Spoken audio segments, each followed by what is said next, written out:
Hey everyone, my name is Ercy and welcome back to my channel. Here I go, filming 2 videos in a row. But anyways, this video, I'm going to talk about The Wastelands, book 3 of the Dark Tower series by Stephen King. So if that's something you want to see, then stick around.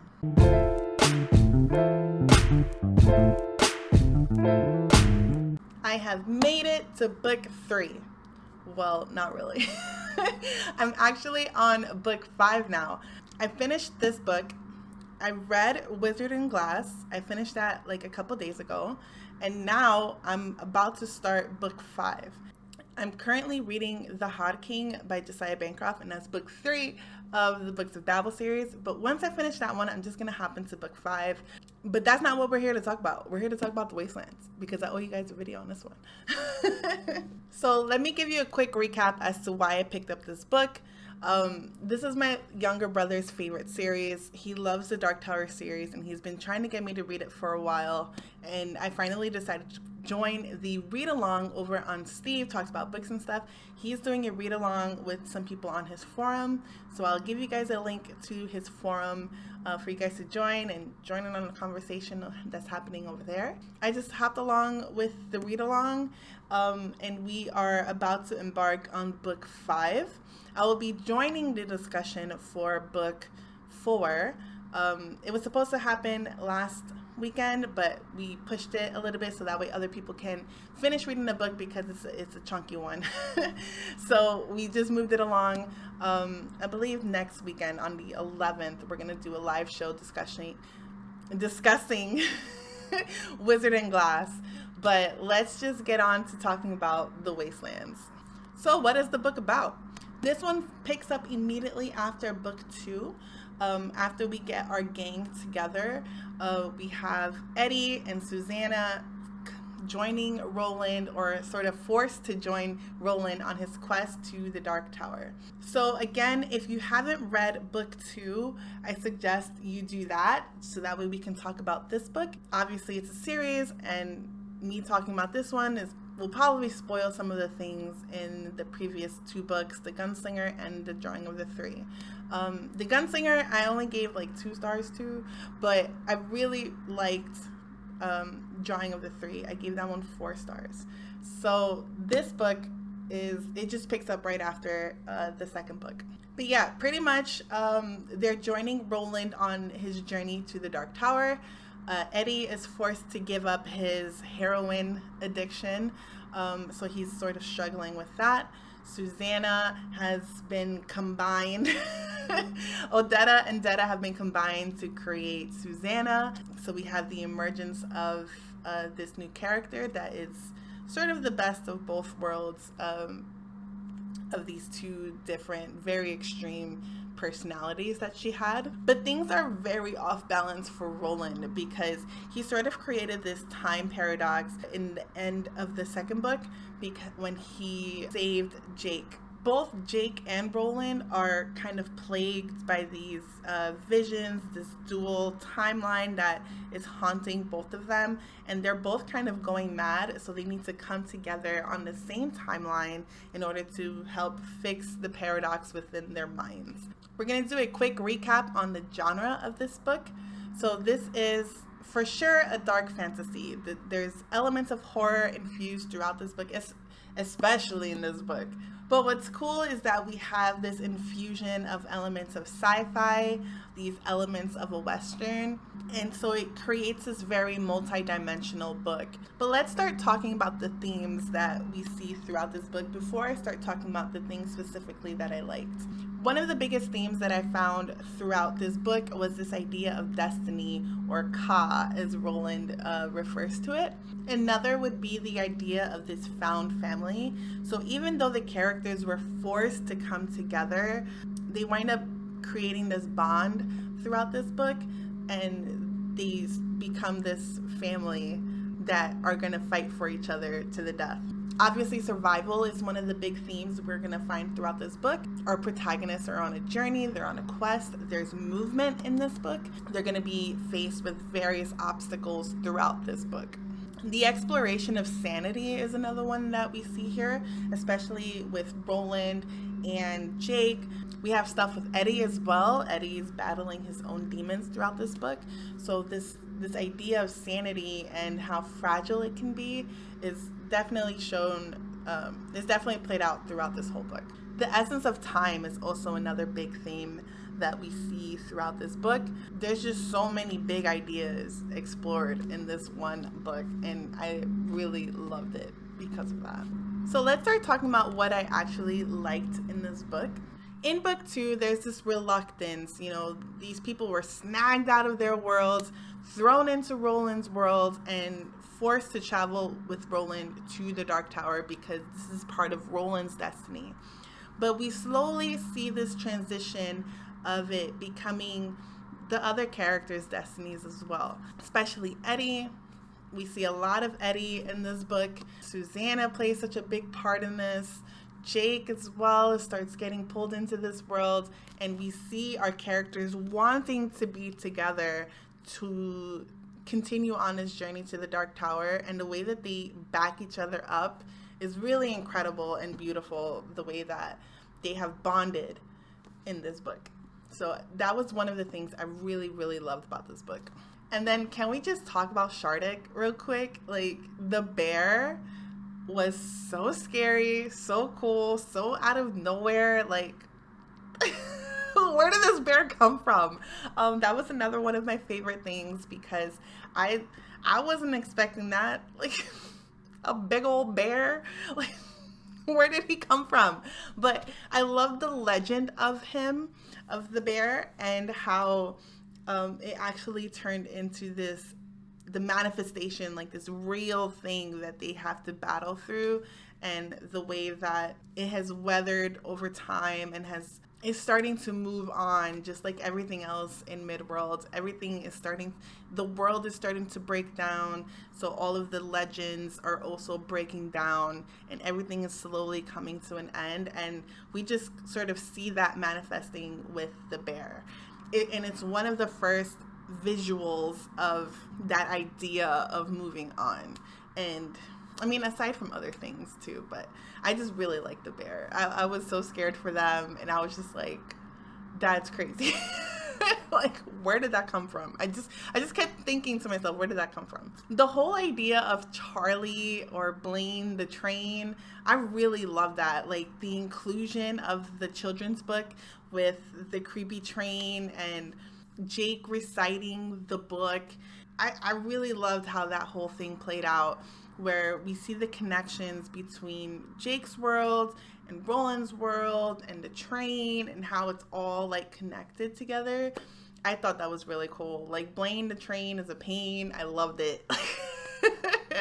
So much rhyming here. The transition of the myth into the real deal was dope. I loved it.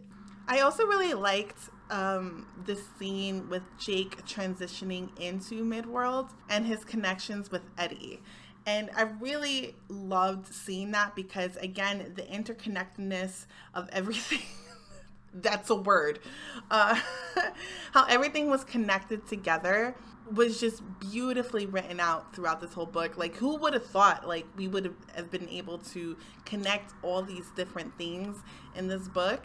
And I thought that was just incredibly, very well done. I really loved it. The importance of dreams is another thing that I really loved in this book.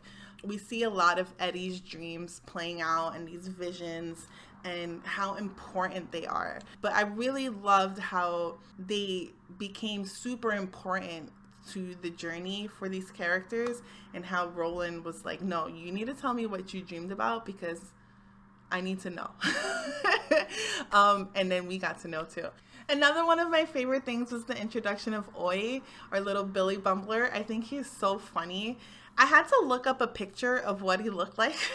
Like a little raccoon badger with zebra stripes, and he was so cute. But I really loved how he sort of plays in and becomes really vital for these characters as well. He becomes part of the quartet. Like, we have our new little companion joining the journey. And I really liked his story too. Like, the idea that he might have been kicked out of his group because the rest of his group or the theory is that the rest of his group is moving on and they're losing the characteristics of what the Billy Bumbler was, but Oi is still he hasn't moved on yet. So that's why he's able to latch on to Jake and talk his version of talking, which is more like repetition, like a parrot. But he's fierce, he's dependable, and I really loved his character, and I'm so excited to see what happens with him. But I'm also really scared because I don't trust King like with Oi. I don't trust him with Oi, and I see a dark end for Oi. I don't like it. I'll be devastated. But anyways, now this next part of the video, I'm gonna switch it. Instead of like dislikes, I'm gonna call this in need of further discussion. I want to talk about these things because there really wasn't much for me to hate about the story. I mean, there are hateful characters, there are villains throughout the book, and you obviously dislike those. But it's one of those things that it's like you dislike the character, but you're supposed to dislike that character. So it's not something I dislike about the book because they're necessary, right? But something that I feel like is worth mentioning is the use of tangents in this story. Now, I know this is a stylistic choice of Stephen King, and this is something that you're either going to hate or you're going to appreciate. I'm in the camp of appreciating it, but I can see why other people would dislike this in King's writing. He tends to find these ways to include these tangents that on the surface may seem like unnecessary and you're kind of dragging the story along, but in all reality, they're useful in terms of getting to know the characters on a really deep level. So we'll have Eddie, he's talking about something else, and he's like, oh, well, this reminds me of this. And then it'll be a whole thing about what it reminded him of, right? But those stories help shape his character. Same thing with Roland, Jake, Susanna. Like, we have all these instances of these side stories that get mentioned, and then you're pulled back into the quest. So I can see that being something that people don't like, but I appreciated them.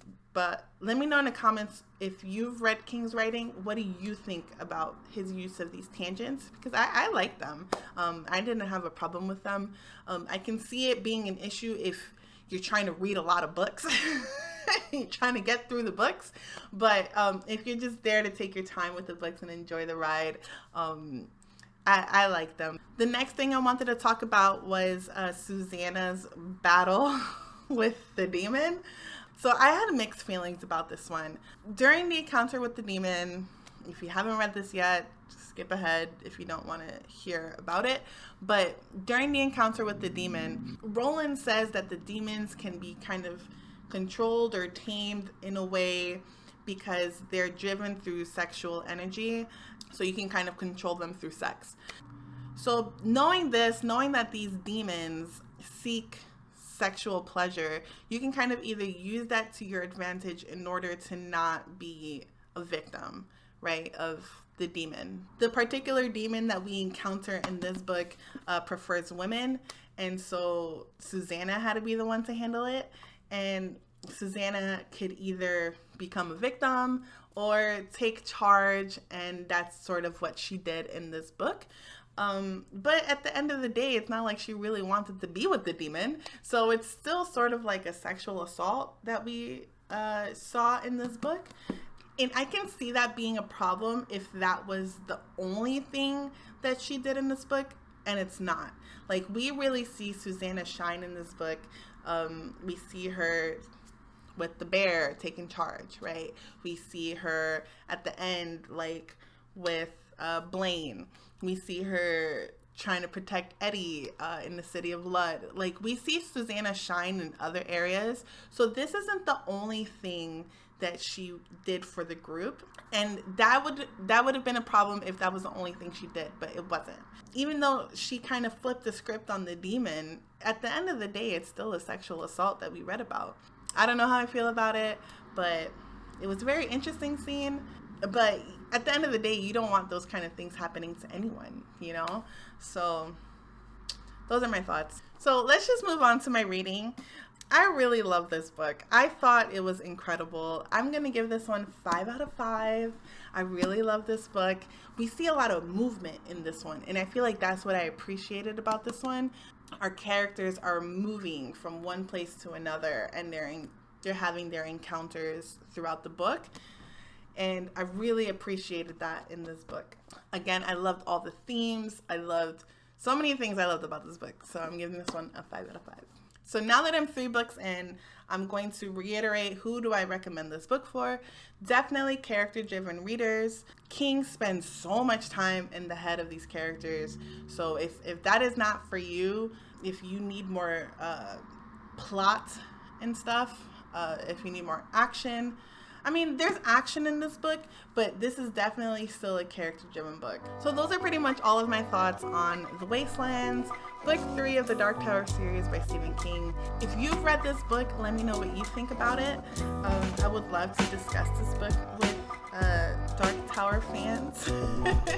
If you are interested in reading this series, also let me know in the comment section of this video. But yeah, that's gonna pretty much do it for me. So if you enjoyed this video, give this video a like, subscribe if you want to see more. I hope you all have an amazing day, and I'll talk to you all soon.